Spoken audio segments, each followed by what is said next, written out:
یہ کسی کسی کو نصیب ہوتا ہے کہ وہ اپنی گرہ سے اللہ کے گھر کے لیے کوئی چیز وقف کر جائے، اللہ کے گھر کے لیے کچھ دے جائے۔ یہ صرف اللہ کی توفیق ہوتی ہے، یہ اس پہ ڈیپینڈ نہیں کرتا ہے کہ آپ کتنے مالدار ہیں، یہ اس پہ انحصار نہیں کرتا ہے کہ آپ مربوں کے مالک ہیں۔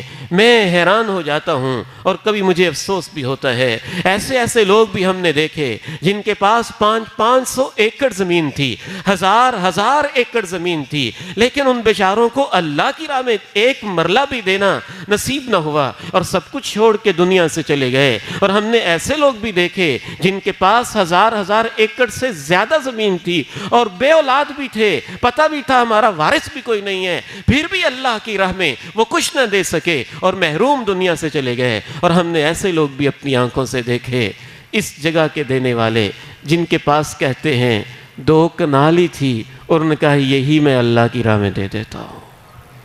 یہ صرف اللہ کی توفیق ہوتی ہے، یہ اللہ کا فضل ہوتا ہے، یہ اللہ کی عنایت ہوتی ہے، یہ اللہ کی خاص رحمت ہوتی ہے۔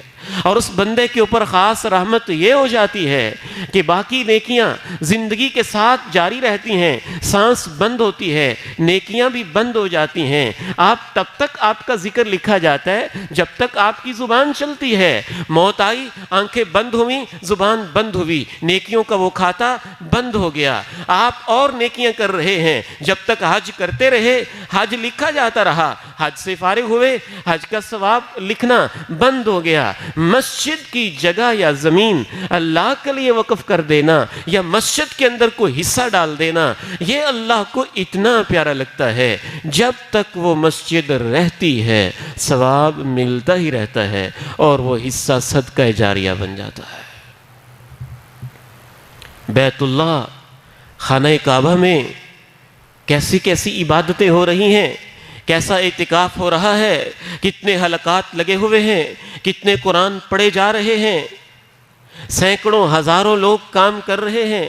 مسجد نبوی کا بھی یہی عالم ہے، مسجد اقصیٰ کی بھی یہی کیفیت ہے۔ تو جن جن انبیاء نے ان مسجدوں کی بنیادیں رکھیں یا انبیاء کے بعد جن جن لوگوں نے ان مساجد کے اندر حصہ ڈالا، انشاءاللہ اپنے حصے کے مطابق قیامت تک یہ مسجدیں آباد رہیں گی اور ان حصہ ڈالنے والوں کو ثواب اور اجر ملتا ہی رہے گا۔